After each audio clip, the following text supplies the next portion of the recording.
Welcome in to the Bro 4 Squad podcast, where no matter how bad your night at the El Royale was, it still beats staying at a fucking Best Western. I'm your host, Jeff Hornacek, the mayor.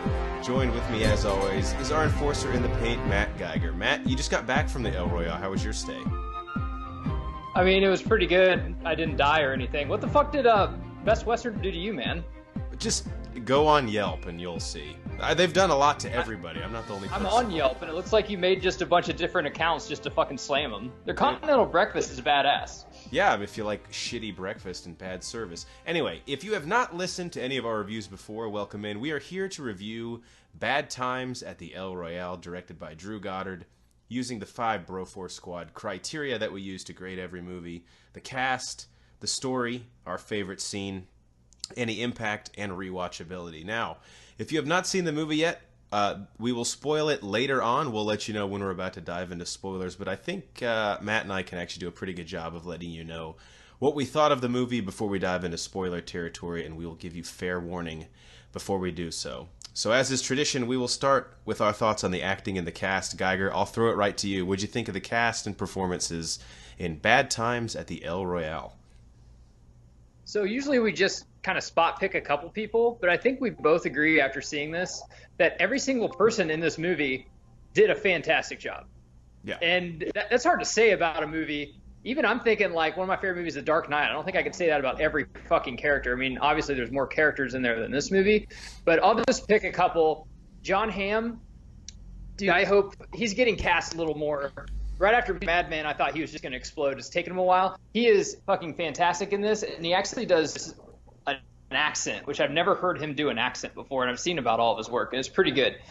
His character, not just his, every fucking character has so many layers to it. Yeah. And it makes you so invested to every single character that it's like insane. I didn't want anyone to die, yet I wanted everyone to die at the same time, and they made him so humanized. It was a great piece of storytelling. So John Hamm is my first one. Dakota Johnson, once again, haven't really seen much that she's been in besides the 50 Shades movies. I mean, I think she's great in that. They're not really my cup of tea. She's great in this. Fantastic in this. Also a character that has a ton of layers. And I'll leave most of them to you, but the desk clerk, who is probably my favorite character because you learn a lot. Every one of these characters you learn a shit ton about throughout the movie. And you didn't think there was much to him until the very end. But I'll get to more of him in best scene, but he actually stole my best scene, in my opinion. But he is fucking fantastic in this, too. But every single person did a great job, and tons of layers to all the characters. What about you? Yeah, I think this, to me, is like when I think of an ensemble cast, this is what it's supposed to be. Basically where there's a lot of big actors that all have relatively equal billing, and the story hinges evenly on sort of all of them. And like you said, I felt like Kevin Durant because I was switching sides this entire movie on who I was rooting for as we would start to peel back the layers of them. And I'll get into why and the way that story was told here once we get into story. But yeah, Lewis Pullman, who played Miles Miller, the desk clerk, really, yes, I think was a scene stealer in this movie. Obviously, we won't spoil anything for you. I think I told you this off pod, but Tom Holland's agent dropped the ball, dude, because he looks exactly like this kid, Lewis Pullman, and I would have loved to see him in this role, but Lewis Pullman, not a knock on you, man. You fucking crushed it. Chris Hemsworth as Billy Lee, the cult leader in the movie. Always fun to see guys like this in a different light, and he really showed. He has some legitimate acting chops. He's not just a dude who can lift weights and throw out a one-liner in a Marvel movie. This guy, when his post-Marvel career comes in probably about a year, he's going to be just fucking fine. And then, yeah, I just want to echo what you said about Dakota Johnson. She surprised me in this. I just thought she was a one-trick pony who was going to do rom-coms and like light-core porn, like 50 Shades of Grey, but I actually really liked her as Emily Summerspring. And then Jeff Bridges, as always, as Father Flynn. Any movie that has Jeff Bridges drinking whiskey, fucking sold. Just tell me where I have to give you the money for my ticket for. All right. Dude, Hemsworth. Hold on. I want to touch on Hemsworth just real fucking quick. He is a fucking monster in this. Speaking from somebody that, you know, there's some actors, Leo, there's a bunch of them that once they come on screen, they just kind of demand your attention. Hemsworth, I guess, in Thor kind of does that, but he really branches out in this.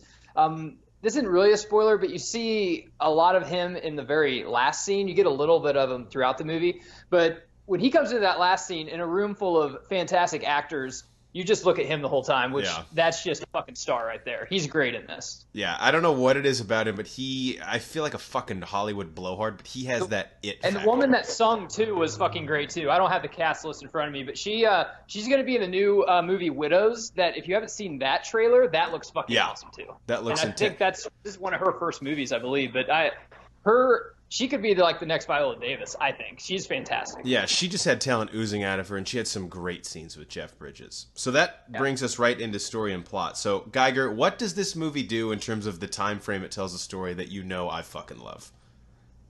Yeah, so no spoilers here, but if you give me a movie in the 50s or 60s, I'm fucking in. And also in the 60s where, you got the tacky, like, downtown Vegas kind of hotel, used to be casino, split right down the center between Nevada and California, which is, it doesn't play that much. It is in a the movie. bi-state Like, establishment, as the desk clerk but says. I don't know. I mean, you could have just had it in California.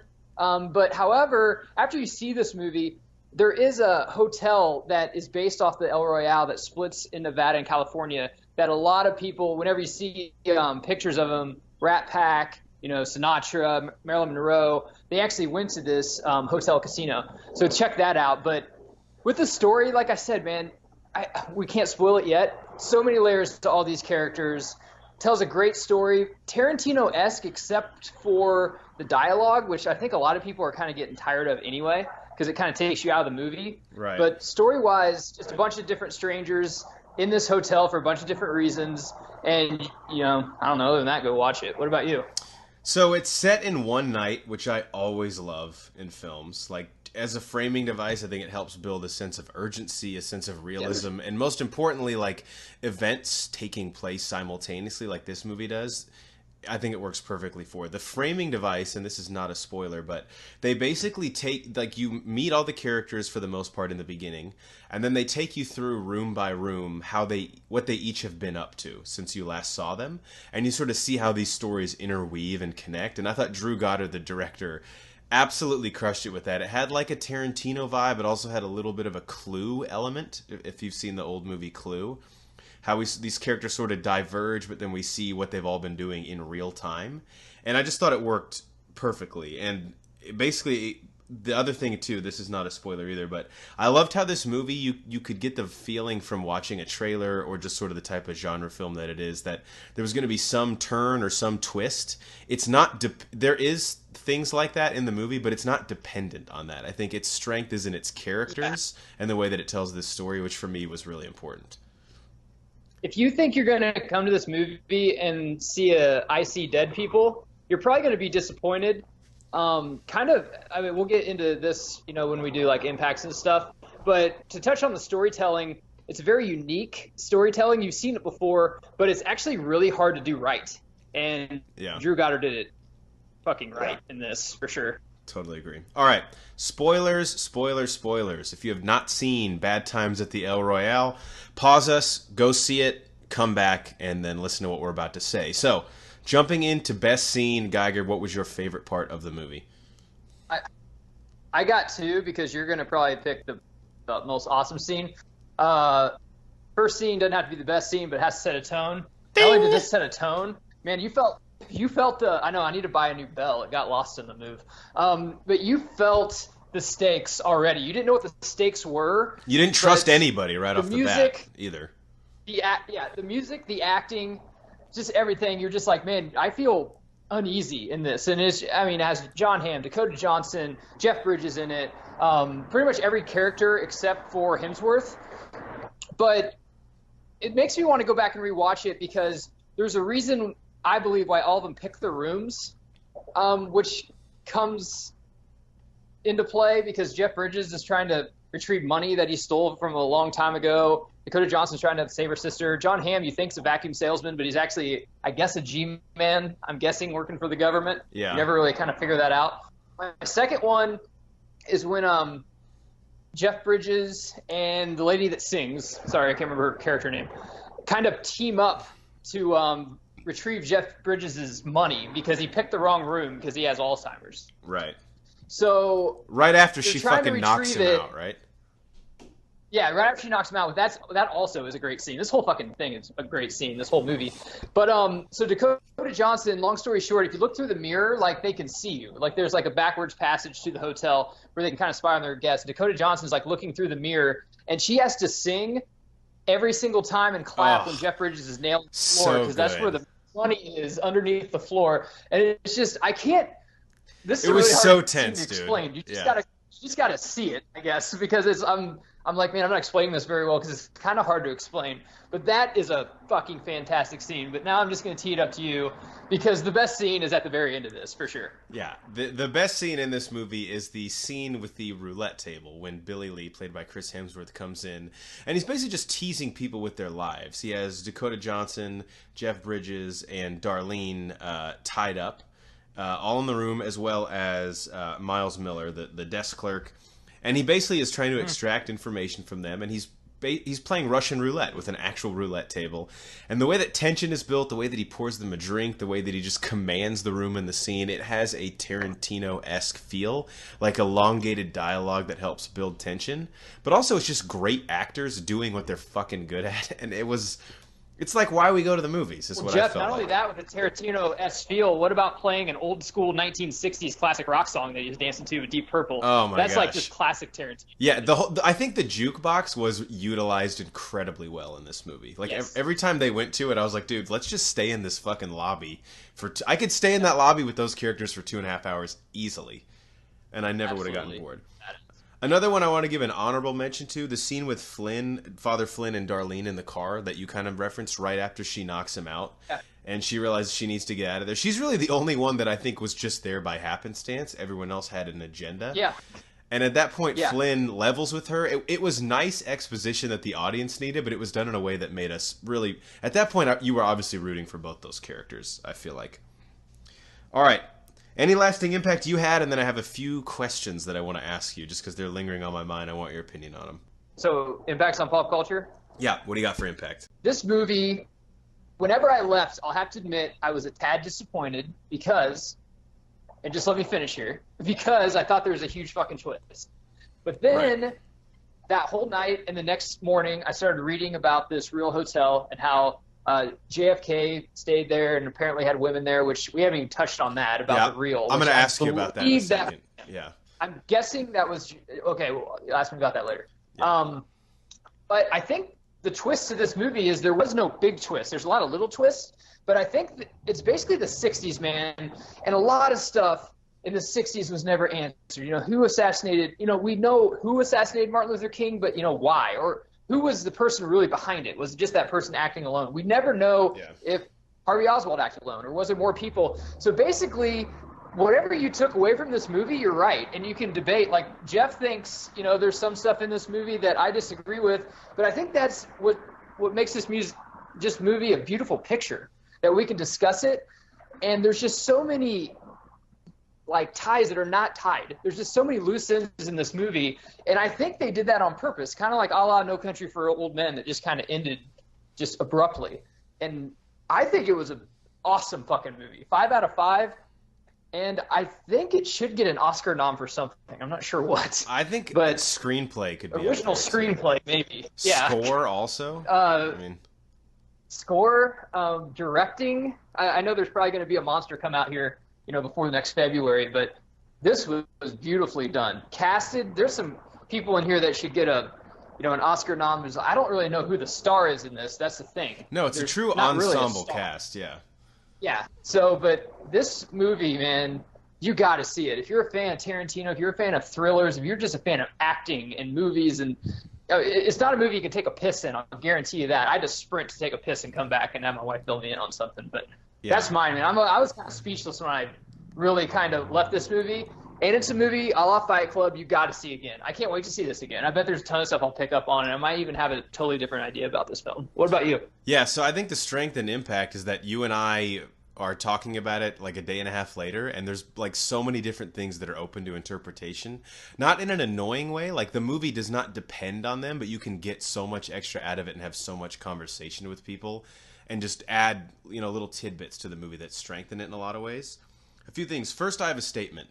Drew Goddard, the director, needs to make more movies like this. He did Daredevil season 1, which was obviously one of, if not the best season of television ever, maybe second to Dexter season 3.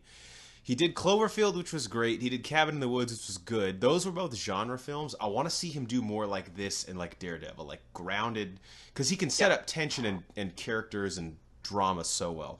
So I want more Drew Goddard. Now, a question for you. Who do you think was on that film reel? And I think the strength of this movie is, does it even matter?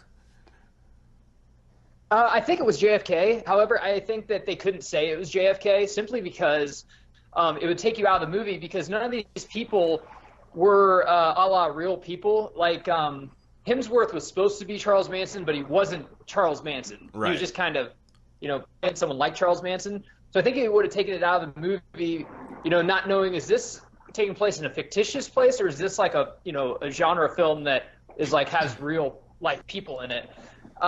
Martin Luther King also is something that I kind of looked in, because this movie takes place in '69 and he was assassinated in '68. However, there's a lot more evidence pointing to JFK having premarital or erroneous getting sex. Yeah, someone else than Martin Luther King. I've never really heard Martin Luther King stray outside of his marriage. Could have, I'm not sure. But I'm guessing it was JFK, and especially because of all the shit around JFK, it makes sense that, they were spying on him, especially if you believe that our government or the mob had a place in that, which kind of goes to, who do you think management was? Right, that's what I was going to ask you. Who was running the hotel? Was John Hamm there as part of the government to like cease operations, to take something from the desk clerk, Miles Miller?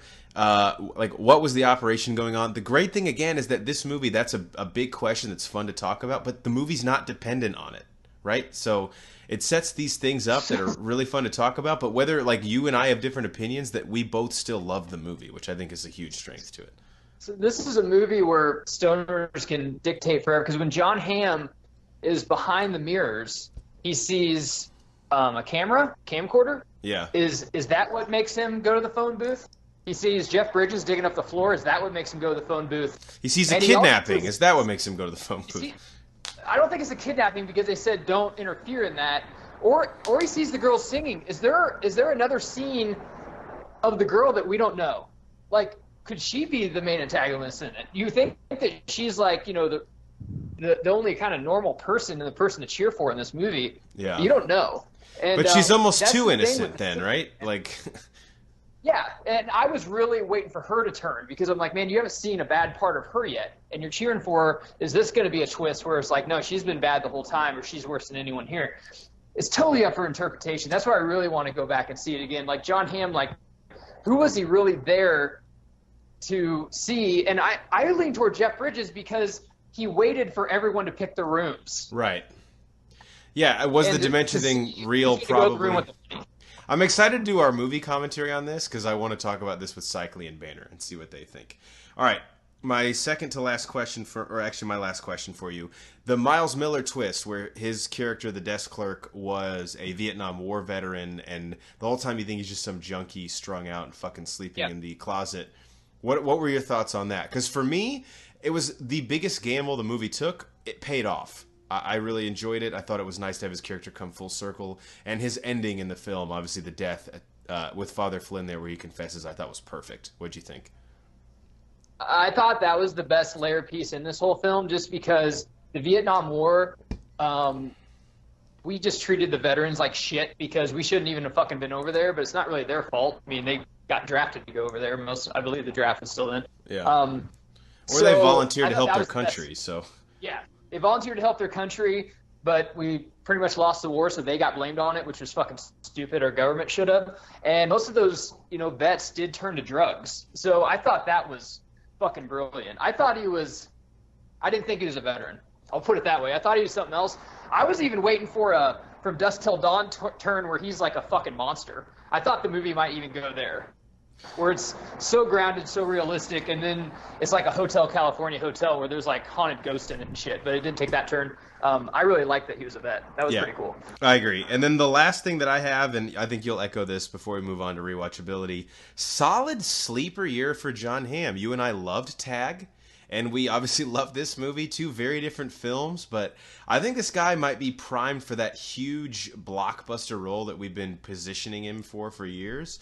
I told you this earlier when he was walking through that dark corridor and he found the camera. I got a Bruce Wayne in the Batcave vibe. Yeah. I can see him in that role, man, and I've kind of been on the fence about this in the past, but after the year he's had, I say let's give him a shot. If Affleck's out as Batman, give me John Hamm. Great year for him. Good work to his agent. Extremely underutilized, undervalued, versatile actor, for sure. Like, we saw him in Tag, hilarious. Saw him in this, very, very grounded movie. I mean, if you guys have never seen Mad Men, that's where he fucking shined, man. He's so great in that series. Well, and yeah, he needs more roles. I mean, you talk about Chris Pratt doing comedy and serious movies. John Hamm's right with him, man, for Agreed. sure. And it was kind of cool to see him back in a period piece in this, like Mad Men. All right, last thing I have. If it's a 1960s movie, you have to cast him. You just have to. Yeah, man, he's got the track record that shows he can knock that out of the park. Yeah. Last category, rewatchability. Geiger, will you rewatch this? Do you recommend it? See, this is weird. It's almost like, did you like it to watch it again? This is one of the first movies I think we've ever done a review on. Like, it'd be like if we did a review on Fight Club, like if we had a podcast when that was in theaters. You have to rewatch this because there's so much shit you can pick up on. Yeah. I can't wait to go back and rewatch this. And it's, Halloween's coming out next week. I still got to see A Star is Born. I know you saw that tonight. But I'm almost wanting to see this again just to pick up on shit. Yeah, when you know... You have I totally agree. Drew Goddard is known, especially like Cloverfield and Cabin in the Woods, for leaving little Easter eggs throughout the film. And now that we're not as focused on where is this going, I think that the shit we would pick up on, I'm already pumped to get on Reddit and go see what people have caught, because this is one that at a second viewing will be very helpful. I can't wait for theories. If you got theories, like, send us links, comment below. Email us, bro4squad@gmail, please. I love hearing theories on this. For sure. And we will talk your ear off on YouTube if you have one at us. So that actually will end our review for our Enforcer in the Paint, Matt Geiger. I'm the Mayor, Jeff Hornacek. All those places Geiger referenced, please holler at us. We want to talk to you about this film at Bro4Squad on Twitter. Email us, bro4squad@gmail.com. Check out everything we're doing on our website, bro4squad.com, and subscribe to us at the three places you can find us: YouTube, iTunes, and Spotify. Bro4Squad. 3 words. Till next time, we'll catch you later. But honestly, fuck Best Western. That's the main point I want to get across tonight. Let's start a cult. That looked like a lot of fun. Yeah, and it's a tax write-off, I'm pretty sure. That's true. Yeah.